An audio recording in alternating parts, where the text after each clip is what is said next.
Investment risk అనేది market ఒడిదుడుకులకు లోబడి ఉంటుంది. ఇన్వెస్ట్ చేసే ముందు అందుకు సంబంధించిన వివరాలను క్షుణ్ణంగా తెలుసుకున్నాకే పెట్టుబడులు పెట్టండి. ఈ కార్యక్రమం నిపుణులు, అనుభవజ్ఞుల సూచనలు, సలహాల మేరకు మాత్రమే నడుస్తుంది. మీ పెట్టుబడులకు ఏబిఎన్ ఆంధ్రజ్యోతి ఎటువంటి బాధ్యత వహించదు.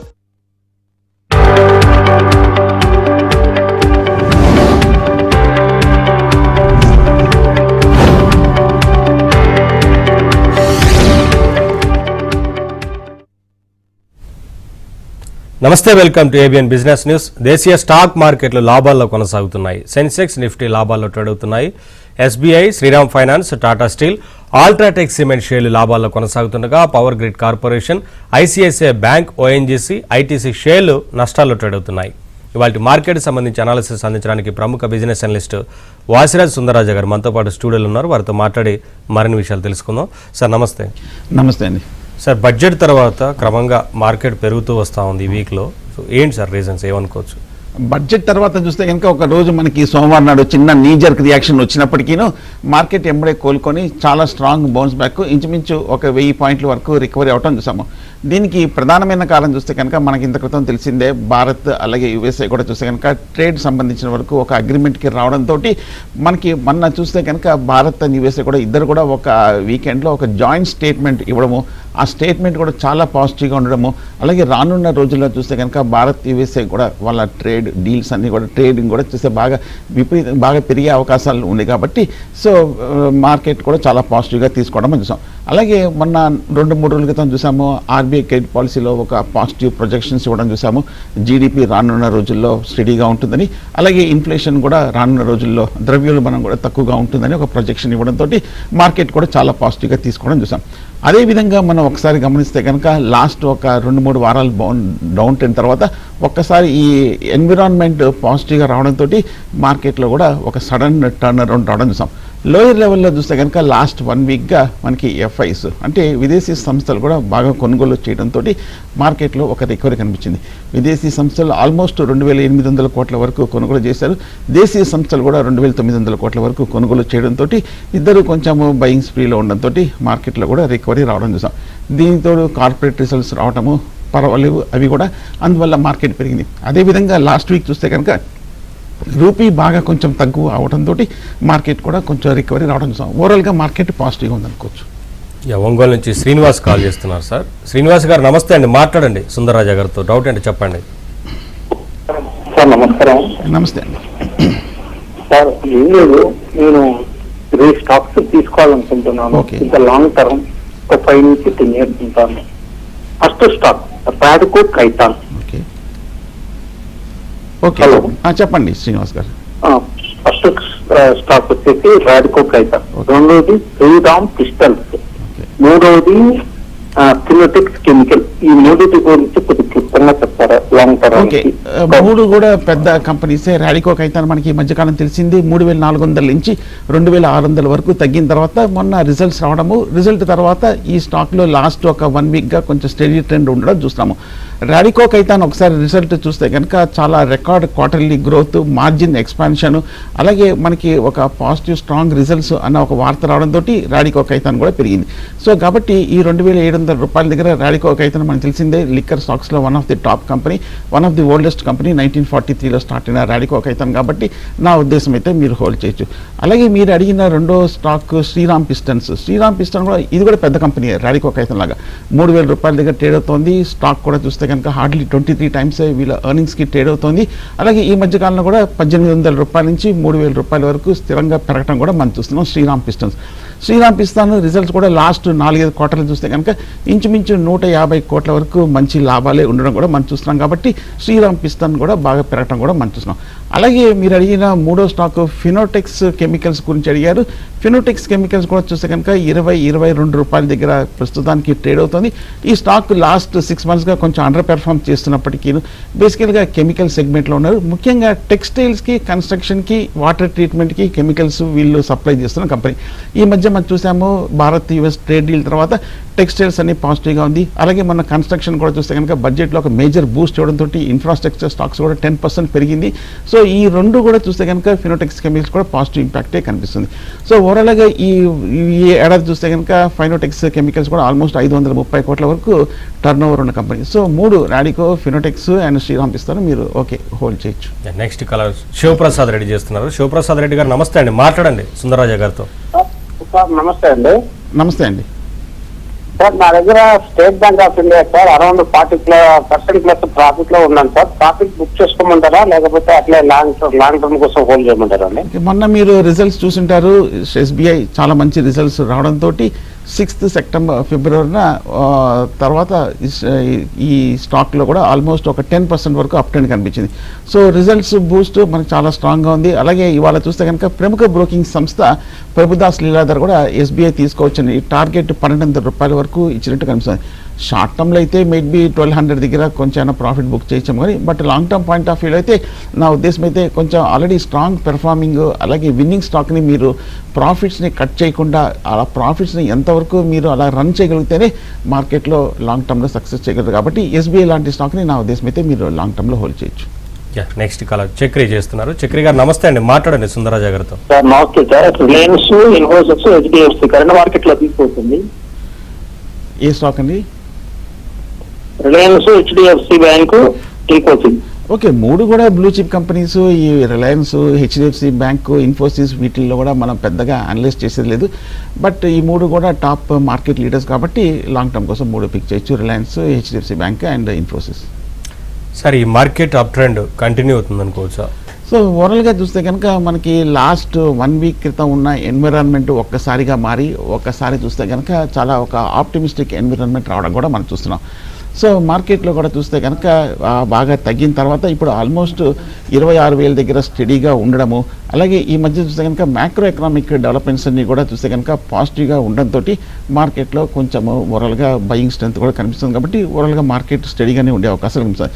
మనకి రానున్న రోజుల్లో రిజల్ట్ సీజన్ కూడా కంటిన్యూ అవుతుంది. రిజల్ట్స్ కూడా ఇప్పటివరకు చూస్తే కనుక పర్వాలేదు, పాజిటివ్గానే ఉంది. కాబట్టి అలాగే మనకి బడ్జెట్ తర్వాత కూడా చూస్తే కనుక మనకి public sector, private sector investment కూడా క్యాపిటల్ ఎక్స్పెండిచర్ కూడా భారీగా పెరిగింది. కాబట్టి సో నేను అనుకుంటాం మార్కెట్ ఓవరాల్గా పాజిటివ్గానే ఉండే అవకాశం ఉంది. కాకపోతే ఈ లెవెల్లో కొంచెము లాస్ట్ ఒక 1 ఇయర్గా 26,000 దగ్గర కొంచెం రెసిస్టెన్స్ ఉంది. కాబట్టి కొంచెం బ్రేక్అవుట్ అవుతే ఇంకా స్టడీగా ఉంటుంది. సార్ కల్పతారు కరెంట్ ప్రైస్లో బై చేయొచ్చు అని అడుగుతున్నారు. కల్పతారు పవర్ చూస్తే కనుక కరెంట్ ప్రైస్లో తీసుకోవచ్చు, అంటే పెద్ద company, one of the oldest company కూడా. సో కల్పతారు చూస్తే కనుక ఈ మధ్య లాస్ట్ 6 monthsగా కొంచెం బాగా తగ్గడం అనేది మనం చూస్తాము. సో కల్పతారు ఒకసారి చూస్తే కనుక బాగా ఎస్టాబ్లిష్డ్ పవర్ కంపెనీ. నా ఉద్దేశం అయితే కల్పతారు ఈ స్టాక్ని మీరు ఈ లెవెల్లో తీసుకోవచ్చు అంటే ఓకే, నా ఉద్దేశం అయితే మీరు తీసుకోవచ్చు.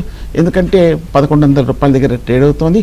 లాస్ట్ ఒక 6 నెలలుగా 1,300 రూపాయల నుంచి తగ్గింది. పైగా ఇవాళ ప్రముఖ బ్రోకింగ్ సంస్థ మోతీలాల్ ఓస్వాల్ కూడా కల్పతారు ప్రాజెక్ట్స్ తీసుకోవచ్చని 1,500 రూపాయల వరకు టార్గెట్ ఇచ్చినట్టు కనిపిస్తోంది. అలాగే 2 రోజుల క్రితం ప్రభుదాస్ లీలాధర్ కూడా కొంచెం ఒక పాజిటివ్గా 1489 వరకు టార్గెట్ ఇచ్చినట్టు కనిపిస్తుంది. కాబట్టి కల్పతారు ప్రాజెక్ట్స్ని ఓకే మీరు కన్సిడర్ చేయొచ్చు. నెక్స్ట్ కాల్ శ్రీనివాస్ చేస్తున్నారు. శ్రీనివాస్ గారు నమస్తే అండి, మాట్లాడండి సుందరరాజా గారితో. నమస్తే సార్. నమస్తే. Good evening sir. సుందరరాజా గారు. Good evening Srinivas. నా అదాని పవర్ 35% ప్రాఫిట్ లో ఉన్నాను సార్. అలానే RECL వచ్చేసి ప్రజెంట్ తీసుకొని ఉన్నాను. ఆర్చిన్ కెమికల్స్ 776 లో ఉన్నాయి సార్. ఈ 3 ఏం చేయమంటారు? అదాని పవర్ ఏమైనా ప్రాఫిట్ బుక్ చేసుకుంటారు? ఓకే, ఒకసారి మీరు గమనిస్తే అదాని పవర్ లాస్ట్ వీక్ మీరు రిజల్ట్స్ చూసింటారు. రిజల్ట్స్ తర్వాత ఈ లాస్ట్ 10 daysగా అదాని పవర్లో ఒక 15% వరకు రీబౌండ్ కనిపించింది. అంత క్రితం బాగా తగ్గిన తర్వాత అదాని పవర్ ఈ మధ్యకాలంలో రికవరీ రావడము పాజిటివ్గా మనకి రిజల్ట్స్కి రియాక్షన్ కూడా వచ్చింది. కాబట్టి హోల్డ్ చేయొచ్చు. సో అదాని పవర్ మీద కూడా చూస్తే కనుక స్ట్రాంగ్ PPA టైఅప్స్ అని ఒకే డిసిప్లిన్డ్ కేపెక్స్ ఎర్నింగ్స్ అటువంటి ఒక వార్త రావడంతో అదాని పవర్ కూడా స్టడీగా ఉంది. కాబట్టి నా ఉద్దేశం అయితే మీరు హోల్డ్ చేయొచ్చు. అలాగే ఆర్చిడ్ ఫార్మా కూడా ఓకే 690 రూపాయల్లో ట్రేడ్ అవుతుంది. కొంచెం ఎక్స్పెన్సివ్గా ఉంది, బట్ ఫండమెంటల్గా చూస్తే కనుక పర్వాలేదు, హోల్డ్ చేయొచ్చు. నెక్స్ట్ కాలం నగదర్ చేస్తున్నారు. నగదర్ గారు నమస్తే అండి, మాట్లాడండి. సార్ నమస్తే సార్. బజాజ్ హౌసింగ్ 1, ఇండిగో 2, మూడోది టాటా సిల్వర్ గురించి చెప్పరా సార్? ఇందులో ఎప్పుడు కావాలండి, లాభాలు ఎట్లా వస్తున్నాయని చెప్తాను. ఓకే, బజాజ్ చూస్తే కనుక కొంచెం డిసప్పాయింట్ అయినప్పటికీను ఈ మధ్యకాలంలో చూస్తే కనుక బజాజ్ హౌసింగ్ లిస్ట్ అయినప్పటి నుంచి 140 రూపాయల నుంచి 90-85 రూపాయల వరకు పడి కొంచెం స్టేబుల్గా ఉంది. మొన్న రిజల్ట్స్ 2 ఫిబ్రవరిలో వచ్చింది. రిజల్ట్ తర్వాత కొంచెం ఆగినట్టు కనిపిస్తుంది. 4 రోజుల క్రితం చూస్తే కనుక మోతీలాల్ ఒస్వాల్ కూడా బజాజ్ హౌసింగ్ ఫైనాన్స్ మీద న్యూట్రల్గా ఉన్నట్టు ఒక 100 రూపీస్ వరకు వెళ్ళే అవకాశం ఉన్నట్టుగా ఒక రిపోర్ట్ రావడం కూడా చూస్తున్నాం. సో కాబట్టి బాగా తగ్గింది. పైగా ఈ టాప్ కంపెనీ కాబట్టి ఈ స్పేస్లో బజాజ్ హౌసింగ్ని హోల్డ్ చేయొచ్చు. అలాగే ఇండిగో కూడా ఒకసారి గమనిస్తే కనుక నా ఉద్దేశం అయితే ప్రస్తుతానికి కొంచెం ఈ మధ్యకాలంలో ఇండిగో ఏవియేషన్ బాగా తగ్గిన విషయం మనకు తెలిసిందే. క్రూడ్ కూడా ఇప్పుడు లాస్ట్ వీక్ కూడా కొంచెం తగ్గింది. బట్ ఓవరాల్గా ఏవియేషన్లో చూస్తే కనుక మేబీ కొంచెం కాంపిటీషన్ కూడా పెరిగే అవకాశాలు ఉన్నాయి. కాబట్టి నా ఉద్దేశం అయితే ఫ్రెష్ బయింగ్ అయితే అవాయిడ్ చేయొచ్చు. కొంచెం ర్యాలీలు వచ్చినప్పుడు షార్ట్ టర్మ్లో అయితే ప్రాఫిట్ బుక్ చేయొచ్చు. కాలర్ ఉన్నారు, బాలాజీ కాల్ చేస్తున్నారు. బాలాజీ గారు నమస్తే అండి, మాట్లాడండి సుందరరాజా గారితో. మీకున్న డౌట్ అండి చెప్పండి. సార్ నమస్కారం సార్. నమస్తే బాలాజీ గారు. Sir Tata motors passenger vehicles stocks ఉన్నాయి సార్ నా దగ్గర. అది చాలా రోజుల నుంచి లాస్ లో ఉంది. అది లాంగ్ టర్మ్ ఉంచుకోమంటారా లేదంటే లేదు నా ప్రాఫిట్ వచ్చిన అమ్మేసుకోమంటారా sir? Okay, Tata motors passenger vehicle చూస్తే కనుక బాగా తగ్గిన తర్వాత లాస్ట్ వీక్ చాలా కాలం తర్వాత ఒక 7% వరకు రీబౌండ్ అవడం చూసాము. రిజల్ట్స్ రావడం చూసాము. రిజల్ట్ తర్వాత రిజల్ట్స్ కొంచెం డిసప్పాయింట్ అయినప్పటికీను స్టాక్ రిజల్ట్స్ రాకముందే బాగా తగ్గటము, ఆల్మోస్ట్ బాటమ్ అయిన కారణాల చేత టాటా మోటార్స్ 340 దగ్గర కొంచెం ఆగినట్టు కనిపిస్తుంది. సో కాబట్టి నాలుగు మీరు వెయిట్ చేస్తారు కాబట్టి నా ఉద్దేశం అయితే ప్రస్తుతం కొంచెం హోల్డ్ చేయొచ్చు. ఎందుకంటే స్టాక్ కూడా చూస్తే కనుక బాగా హార్డ్లీ ఒక 1 or 2 టైమ్సే వీళ్ళ ఈపీఎస్కి ట్రేడ్ అవుతుంది కాబట్టి చీపర్ లెవెల్లో కూడా ఉంది. సో ఈ మధ్య టాటా పంచ్ కూడా చూస్తే కనుక బాగా సక్సెస్ అయిన విషయం కూడా మనకు తెలిసింది కాబట్టి సో ప్రస్తుతం కొన్నాళ్ళు టాటా మోటార్స్ని హోల్డ్ చేయొచ్చు. సార్ హైటెక్ పైప్స్ 120లో ఉన్నాయి, హోల్డ్ చేయమంటారా ఎగ్జిట్ అవ్వమంటారా అని అడుగుతున్నారు. హైటెక్ పైప్స్ చూస్తే కనుక హోల్డ్ చేయొచ్చు. ఎందుకంటే 120 మీరు తీసుకున్నప్పటి నుంచి 70 రూపీస్ వరకు తగ్గిన తర్వాత లాస్ట్ టైం చాలా కాలం తర్వాత హైటెక్ పైప్స్లో ఒక 10% వరకు రీబౌండ్ అవడం కూడా మనం చూస్తున్నాము. హైటెక్ పైప్స్ లాస్ట్ వీక్ చూస్తే కనుక కత్వాలో కూడా చూస్తే కనుక వీళ్ళ కమర్షియల్ ప్రొడక్షన్ యాక్టివిటీ బిగిన్ అయినట్టు కనిపిస్తుంది. అలాగే డిసెంబర్ నాటికి కూడా చూస్తే కనుక 10% వరకు వీళ్ళ వాల్యూమ్స్ ఇంక్రీజ్ చేసినట్టుగా వార్త రావడం చూస్తున్నాము. సో కాబట్టి హైటెక్ పైప్స్ నా ఉద్దేశం అయితే ప్రస్తుతం ఈ లెవెల్లో హోల్డ్ చేయొచ్చు. పైగా వీళ్ళ ఈపీఎస్కి ఓన్లీ 21 టైమ్స్ ట్రేడ్ అవుతుంది కాబట్టి హైటెక్ పైప్స్ ఇంకా చీపర్ లెవెల్లోనే ఉంది. సో ఫండమెంటల్ కూడా చూస్తే కనుక ఆల్మోస్ట్ 3,100 కోట్ల వరకు టర్న్ ఓవర్ ఉన్న కంపెనీ కాబట్టి పెద్ద కంపెనీ కాబట్టి హోల్డ్ చేయొచ్చు hitech pipes. Next colour Venkateswararao చేస్తున్నారు. వెంకటేశ్వరరావు గారు నమస్తే అండి, మాట్లాడండి. నమస్కారం అండి. నా దగ్గర 2 స్టాక్స్ ఉంది. రెయిన్బో చిల్డ్రన్ హాస్పిటల్ 900 లో ఉంది. మ్యాక్స్ హెల్త్ 1000 రూపీస్ లో ఉంది. ఇది ఇంకా యాడ్ చేస్తున్నా ఇప్పుడు. ఓకే, రెయిన్బో ఒకసారి చూస్తే కనుక ఈ మధ్య కాలంలో బాగా తగ్గింది. ఆల్మోస్ట్ 1,600 రూపాయల నుంచి 1,000-1,100 రూపాయల వరకు తగ్గి ఇప్పుడు కొంచెం రికవరీ అయినట్టు కనిపిస్తుంది. రెయిన్బో లాస్ట్ వీక్ రిజల్ట్స్ రావడం కూడా చూస్తున్నాము. సో కాబట్టి నా ఉద్దేశం అయితే రెయిన్బో అయితే హోల్డ్ చేయొచ్చు. ఎందుకంటే ఈ రెయిన్బో ఒకసారి లాస్ట్ 2-3 సంవత్సరాలుగా చూస్తే కనుక 1,000-1,100 రూపాయల దగ్గర చాలా స్ట్రాంగ్ సపోర్ట్ కూడా ఉంది కాబట్టి ఇక్కడికి వచ్చినట్ల టెక్నికల్గా రికవర్ అవుతుంది. వాల్యుయేషన్స్ కూడా చూస్తే కనుక కొంచెం చీపర్ లెవెల్ ఉంది. అలాగే మొన్న టర్న్ ఓవర్ కూడా చూస్తే కనుక 445 కోట్ల వరకు 3 నెలల త్రైమాసిక ఫలితాలు కూడా వచ్చింది. ఓకే, బొరలుగా బాగానే ఉంది. ఈ ఏడాది ఆల్మోస్ట్ 1,500 కోట్ల వరకు ఉన్న కంపెనీ కాబట్టి హోల్డ్ చేయాలి. అలాగే మ్యాక్స్ హెల్త్ కూడా మనకు తెలిసిందే చాలా పెద్దది, 1000 రూపాయల దగ్గర ట్రేడ్ అవుతుంది. బాగా తగ్గింది ఎందుకంటే అంతకొంత 2-3 సంవత్సరాలుగా హాస్పిటల్ స్టాక్స్ అది పెరిగిన తర్వాత ఇప్పుడు కొంచెం చిన్న బ్రీతర్ తీసుకోవచ్చు. ఫర్దర్గా తీసుకోవచ్చని అడిగారు. నా ఉద్దేశం అయితే ఉన్నవి హోల్డ్ చేయొచ్చు. నెక్స్ట్ కలర్ రఘురామ్ కృష్ణరాజు చేస్తున్నారు. మాట్లాడండి సార్. నమస్తే అండి. నమస్తే సార్, చెప్పండి. గురుగారు నమస్కారం. ఈ మధ్య గురుగారు రావట్లేదు ప్రోగ్రామ్కి. నమస్తే సార్. సార్ నా దగ్గర mid cap small cap 8 stocks ఉన్నాయి సార్. 40% దాకా 50% లాస్ లో ఉన్నాం. ఏమో రికవరీ రావట్లేదు సార్. కొంచెం చెప్పండి సార్. అలాగే పీసీబీఎల్ ఎస్బీబీఎల్ ఇవి కూడా బాగా తక్కువలో అదే లాస్ లో ఉందండి. వాటి గురించి కొంచెం చెప్పండి సార్. పీసీబీఎల్ ఎస్బీబీఎల్ ఓకే, 40% వరకు లాస్లో ఉన్నాయంటున్నారు. కానీ ఒకసారి గమనిస్తే లాస్ట్ 1 year మార్కెట్ హై నుంచి బాగా తగ్గడం సము మిడ్ క్యాప్ స్టాక్స్లో స్మాల్ క్యాప్స్లో కూడా అన్నిట్లోనూ కొంచెం బాగా కరెక్షన్ రావడం కూడా మనం చూస్తున్నాం. సో కాబట్టి నా ఉద్దేశం అయితే మరి ప్రస్తుతం హోల్డ్ చేయండి. ఒకవేళ మార్కెట్ కండిషన్స్ బట్టి జనరల్గా మిడ్ క్యాప్ స్మాల్ క్యాప్స్ కూడా మూవ్ అవుతుంటాయి కాబట్టి ప్రస్తుతం హోల్డ్ చేయండి. అలాగే పీసీబీఎల్ చూస్తే కనుక ఈ కార్బన్ కంపెనీ చాలా కాలం డౌన్ అయిన తర్వాత లాస్ట్ వీక్ ఒక 5% వరకు లోయర్ రేట్ నుంచి రికవర్ అవ్వడం కూడా మనం చూస్తున్నాం. సో పెద్ద కంపెనీయే పీసీబీఎల్ ఒకసారి ప్రాఫిట్స్ కూడా చూస్తే కనుక పీసీబీఎల్ ఆల్మోస్ట్ 400 కోట్ల వరకు యావరేజ్గా లాస్ట్ 3 సంవత్సరాలు నెట్ ప్రాఫిట్స్ ప్రకటించిన కంపెనీ కాబట్టి, అలాగే ఇన్స్టిట్యూషనల్ హోల్డింగ్స్ కూడా 15% వరకు ఉంది కాబట్టి పీసీబీఎల్ చిన్న ఈక్విటీ 38 crores, కాకపోతే కొంచెం డెట్ అప్పు కూడా ఉన్నట్టు కనిపిస్తుంది. బట్ హోల్డ్ చేయడం మరి ఒక ర్యాలీ వచ్చినప్పుడు పీసీబీఎల్ ఎగ్జిట్ అవ్వచ్చు. నెక్స్ట్ కలర్ వెంకటేశ్వర్లు చేస్తున్నారు. వెంకటేశ్వర్లు గారు నమస్తే అండి, మాట్లాడండి సుందరరాజా గారితో. నమస్తే సార్. నమస్తే. రతన్ ఇండియా ఉంది సార్, 30% లాస్ లో ఉన్నాను. ఓకే, హోల్డ్ చేయాలన్నా ఎగ్జిట్ అవ్వాలన్నా? రతన్ ఇండియా పవరా, Ratan India enterprises? Ratan India enterprises sir. Okay, Ratan India enterprises ఇది హోల్డ్ చేయొచ్చు. ఈ మధ్య చూస్తే కనుక 90 రూపాయల నుంచి ఆల్మోస్ట్ 30 రూపాయల వరకు పడి ఇప్పుడు ప్రస్తుతానికి 30 రూపాయల దగ్గర బాటమ్ అవుట్ అయ్యి లాస్ట్ 2 వారాలుగా కొంచెం ఒక రతన్ ఇండియాలో ఒక రికవరీ కనిపించింది. మీరు గమనించుంటారు, లాస్ట్ 2-3 క్వార్టర్లు రిజల్ట్స్ కూడా పెద్ద ఏం బాగాలేదు, ఆశాజనకంగా లేదు. అందువల్ల రతన్ ఇండియా ఎంటర్ప్రైజెస్ కూడా బాగా తగ్గడం. ఈ పవర్ జనరేషన్ ట్రాన్స్మిషన్ కంపెనీ కాబట్టి మేబీ అన్న కొంచెం ఒక రీబౌండ్ వచ్చినప్పుడు మీరు రతన్ ఇండియా ఎంటర్ప్రైజెస్లో ఎగ్జిట్ అవ్వచ్చు. నెక్స్ట్ కాలర్ వెంకటేశ్వర్లు చేస్తున్నారు. వెంకటేశ్వర్లు గారు నమస్తే అండి, మాట్లాడండి సుందరరాజా గారితో. నమస్తే సార్. నమస్తే వెంకటేశ్వర. సార్, ఈ రోజు ఓపెన్ అయిన ఐపీఓ ఫ్రాక్టల్ ఐపీఓ తీసుకోవచ్చునా? రెండవది ప్రెసెంట్ రేట్ లో జిఆర్ఎస్సి కొనవచ్చునా? దయచేసి చెప్పండి సార్. ఓకే, ఇవాళే ఐపీఓ ఓపెన్ అయింది కాబట్టి ఓపెన్ అయిన తర్వాత వాలటైల్గా ఉండడం మనం చూస్తున్నాము. చాలా ఐపీఓస్ తగ్గడం కూడా మనం చూస్తున్నాం కాబట్టి అది అన్లెస్ రిజల్ట్స్ వచ్చి కొంచెం ఒక 2-3 నెలలు స్టెబిలైజ్ అయితే తప్ప కానీ మనకి ఒక క్లియర్ డైరెక్షన్ కనిపిస్తుంది. అలాగే జిఆర్ఎస్సి గార్డెన్ రీచ్ బిల్డర్స్ కూడా చూస్తే కనుక ఈ మన బడ్జెట్ తర్వాత పర్వాలేదు రికవరీ రావడం కూడా మనం చూస్తున్నాము. 2500 రూపాయల దగ్గర ట్రేడ్ అవుతుంది. మొన్న రిజల్ట్స్ కూడా చూస్తే కనుక గార్డెన్ రీచ్కి బాగానే రావడం కూడా చూసాము. డిఫెన్స్ కూడా కొంచెం హైయర్ అలొకేషన్ ఇవ్వడం కూడా మనం చూస్తున్నాం కాబట్టి okay, long term point of వ్యూలో గార్డెన్ రీచ్ని హోల్డ్ చేయొచ్చు. నెక్స్ట్ కలర్ రామ్ కుమార్ చేస్తున్నారు. రామ్ కుమార్ గారు నమస్తే అండి, మాట్లాడండి. సార్ నమస్తే సార్. నమస్తే రామ్ కుమార్ గారు. సార్, లాంగ్ టర్మ్ కోసం AGI green pack, UTI AMC తీసుకోవచ్చా sir? Okay, AGI green pack ఒకసారి గమనిస్తే కనుక ఈ మధ్య కాలంలో 1000 రూపాయల నుంచి 600 రూపాయల వరకు తగ్గడం సాము. లాస్ట్ వీక్ రిజల్ట్స్ వచ్చిన తర్వాత ఇంచుమించు ఈ లెవెల్లో కొంచెము స్టడీగా ఉండడం కూడా మనం చూస్తున్నాము 600 రూపాయల దగ్గర. సో కాబట్టి ఏజీఐ గ్రీన్ ప్యాక్ వాల్యుయేషన్ చూస్తే ఓన్లీ 11 రేట్లే వీళ్ళ ఈపీఎస్కి ట్రేడ్ అవుతుంది కాబట్టి స్టాక్ కూడా కొంచెం చీపర్ లెవెల్లో ఉన్నట్టు కూడా కనిపిస్తుంది బేసికల్గా. కాకపోతే ఏజీఐ గ్రీన్ ప్యాక్ చూస్తే కనుక బేసికల్గా గ్లాస్ బాటిల్స్ అలాగే బిల్డింగ్ ప్రోడక్ట్స్ ప్యాకేజింగ్ సెగ్మెంట్లో ఉన్నారు, అండర్ పెర్ఫార్మ్ చేస్తుంది కాబట్టి కొంచెం నా ఉద్దేశం అయితే కొంచెం ర్యాలీలో ఎగ్జిట్ అవ్వచ్చు. అలాగే యూటీఐ అసెట్ మేనేజ్మెంట్ కంపెనీ గురించి అడిగారు. ఈ స్టాక్ లాస్ట్ వీక్ ఆల్మోస్ట్ ఒక 8% వరకు రికవర్ అయింది. మొన్న రిజల్ట్ వచ్చిన తర్వాత 1500 రూపాయల నుంచి ఈ స్టాక్ 900 రూపాయల వరకు పడిన ఈ డౌన్ ట్రెండ్ని అరెస్ట్ చేసి కొంచెం రికవరీ వచ్చినట్టు కనిపిస్తుంది. మొన్న చూస్తే కనుక మోతిలాల్ ఒస్వాల్ ఈ స్టాక్ తీసుకోవచ్చని 1400 రూపాయల వరకు ఒక టార్గెట్ ఇచ్చినట్టు కనిపిస్తుంది కాబట్టి యూటీఐ ఏఎంసీ మటుకు నా ఉద్దేశం అయితే హోల్డ్ చేయొచ్చు.